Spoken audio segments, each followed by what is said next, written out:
Hello दोस्तों, welcome back to my YouTube channel. आज मैं आपको पढ़ाने वाली हूँ BHIC 131 हिस्ट्री, प्राचीन भारत का इतिहास। ठीक है, तो चैप्टर है हमारा इतिहास और इतिहासकार। ठीक है, तो स्टार्ट करते हैं हम चैप्टर। तो इसका परिचय देख लेते हैं हम, इंट्रोडक्शन। तो इसमें क्या है कि क्या कह रहा है, इतिहास केवल अतीत की घटनाओं का संग्रह नहीं है, बल्कि ये उन घटनाओं की व्याख्या और विश्लेषण का भी माध्यम है। यानी कि इसमें कह रहा है कि वो सिर्फ घटनाओं का संग्रह नहीं है कि ये चीज़ें हुई, इनका एक वो कलेक्शन नहीं है, बल्कि उनकी पूरी व्याख्या है, उनका विश्लेषण है कि ये चीज़ हुई तो क्या, क्यों घटित हुई, इससे हमें क्या क्या हुआ, ऑल ऑफ थिंग्स। ठीक है, फिर कह रहे हैं कि ये हमें ये समझने में मदद करता है कि समाज, संस्कृति, अर्थव्यवस्था और राजनीति कैसे विकसित हुई। समझ रहे हैं आप? तो इस इतिहास से हमें क्या समझने में मदद मिलती है, हमें समाज में, संस्कृति में बदलाव हुए, जो अर्थव्यवस्था कितनी चेंज हुई, राजनीति कैसे विकसित हुई। फिर कह रहा है कि इतिहासकार विभिन्न स्रोतों और दृष्टिकोणों के आधार पर इतिहास की पुनर्रचना करते हैं। ठीक है, इतना हो गया। फिर देखते हैं हम, फिर हमारा टॉपिक है इतिहास की परिभाषा और महत्व। देख लेते हैं हम, परिभाषा क्या होगी इतिहास की। संस्कृत में इतिहास जो है ना, शब्द इति आज से बना है। इसका मतलब क्या है, जिसका अर्थ है ऐसा वास्तव में हुआ था। ठीक है, इतिहास यानी कि ऐसा रियल में हुआ था। फिर कह रहा है इतिहास अतीत की घटनाओं, उनके कारणों और प्रभावों का अध्ययन करता है। ठीक है, जो घटनाएं हुई उनके कारण क्या थे, किस वजह से वो हुई और उनके प्रभाव क्या पड़े। जैसे कि वर्ल्ड वॉर हुआ, ठीक है, उसके कारण क्या थे, फिर उसके प्रभाव क्या हुए, क्या हुआ, कुछ गरीबी आ गई, भुखमरी आ गई, ये क्या है, उनका प्रभाव ही तो है, इफेक्ट है उनका कि उस चीज़ से ये चीज़ें हुई। फिर कह रहे हैं ये मानव सभ्यता की प्रकृति को समझने का एक वैज्ञानिक तरीका है। ठीक है, फिर है इतिहास का महत्व देख लेते हैं हम।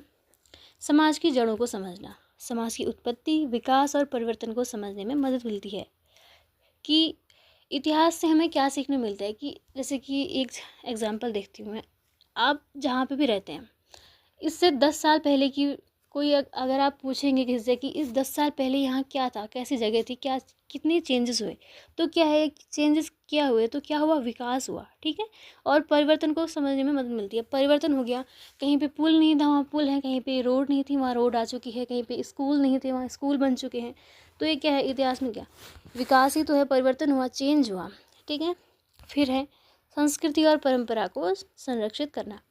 इतिहास हमें हमारी सांस्कृतिक धरोहर और परंपराओं की जानकारी देता है।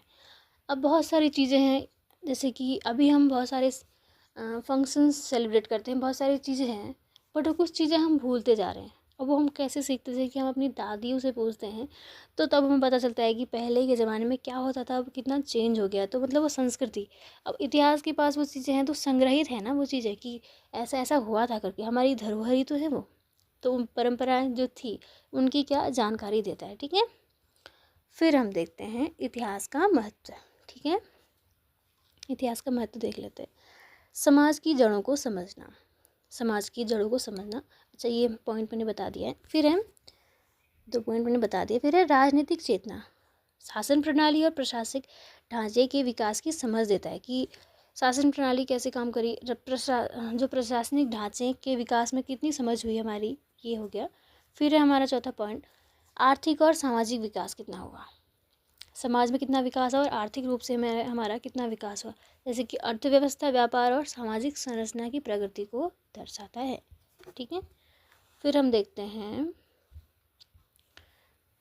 ऐतिहासिक स्रोत और उनकी विशेषताएं। अब विशेषताएं देख लेते हैं हम, ऐतिहासिक स्रोत जो थे उनकी विशेषताएं क्या थी। तो उनको ना हम 2 भागों में बांटते हैं। एक तो होगी हमारे पुरालेखी स्रोत, उनको बोलते हैं हम आर्कोलॉजिकल सोर्सेस। ठीक है, तो ये क्या है, पुरालेखी स्रोत भौतिक अवशेषों पर आधारित होते हैं।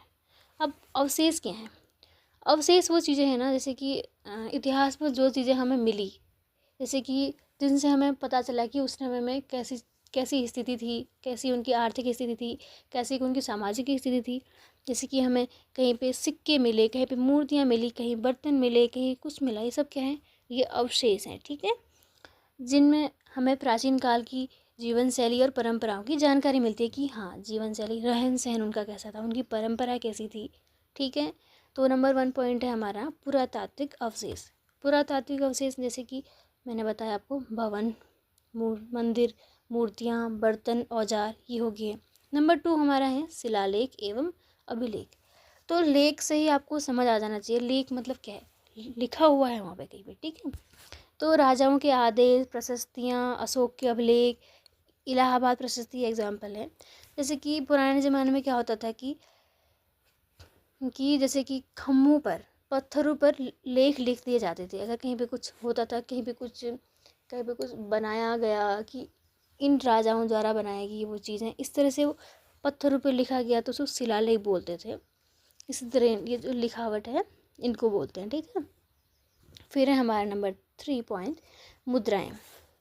प्राचीन अर्थव्यवस्था, व्यापार, शासन व्यवस्था की जानकारी देता है और साथ ही ये आर्थिक स्थिति की जानकारी भी देता है। जैसे कि कहीं पे सोने के सिक्के यूज़ किए होंगे, किसी काल में सोने के सिक्के का प्रचलन होगा, कहीं पे चांदी के सिक्के होंगे। तो एक आर्थिक भी चीज़ें भी तो बता रहा है, अर्थव्यवस्था को भी तो दिखा रहा है वो। प्राचीन अर्थव्यवस्था व्यापार, शासन व्यवस्था की जानकारी देती है। नंबर 4 पॉइंट है अस्थि एवं मानव अवशेष, यानी कि मानव सभ्यता और विकास को समझने में भी सहायक है, ठीक है। फिर हम देखते हैं हमारा दूसरा सोर्स क्या है हमारा, साहित्यिक स्रोत। अब साहित्य से ही आप समझ जाएंगे, ये लिखित रूप में उपलब्ध होते हैं, ठीक है, लिखित रूप में उपलब्ध होते हैं और हमें तत्कालीन समाज, धर्म, राजनीति और अर्थव्यवस्था की जानकारी देते हैं, ठीक है। इसमें क्या आएंगे, साहित्यिक स्रोत में कौन से आ जाएंगे हमारे, नंबर 1 हमारा हो गया धार्मिक ग्रंथ, जैसे कि वेद हो गया, उपनिषद, महाभारत, रामायण, बौद्ध ग्रंथ हो गया, जैन ग्रंथ हो गया, ठीक है। फिर नंबर 2 पॉइंट हमारे गैर धार्मिक ग्रंथ। अब गैर धार्मिक ग्रंथ जैसे कि जो धर्म से रिलेटेड नहीं है, जैसे कि अर्थशास्त्र है, किसने लिखा उनको, चाणक्य। महाभाष्य, पतंजलि, राजतरंगिणी, कलहट, ठीक है। और नंबर 3 हमारे विदेशी यात्रियों के वृत्तांत, जैसे कि मेगास्थनीज, नाम सुना होगा आपने, ये कौन थे, चंद्रगुप्त मौर्य के दरबार में। भारत और की सामाजिक और प्रशासनिक संरचना। नंबर 2 फाहियान कब आए, गुप्तकालीन भारत, ठीक है। वेनशांग, हर्षवर्धन के समय, शिक्षा और प्रशासन। इतना समझ आ गया आपको। फिर हम देखते हैं कि दृष्टिकोण क्या थे, इतिहास लेखन के विभिन्न दृष्टिकोण, ठीक है।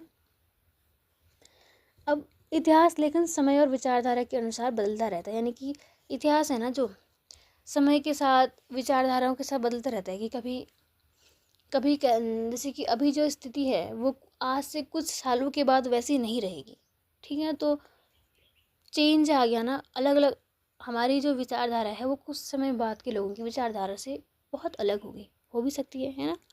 तो अलग अलग दृष्टिकोण अपनाए इतिहासकारों ने। जैसे कि नंबर 1 हमारा पारंपरिक दृष्टिकोण।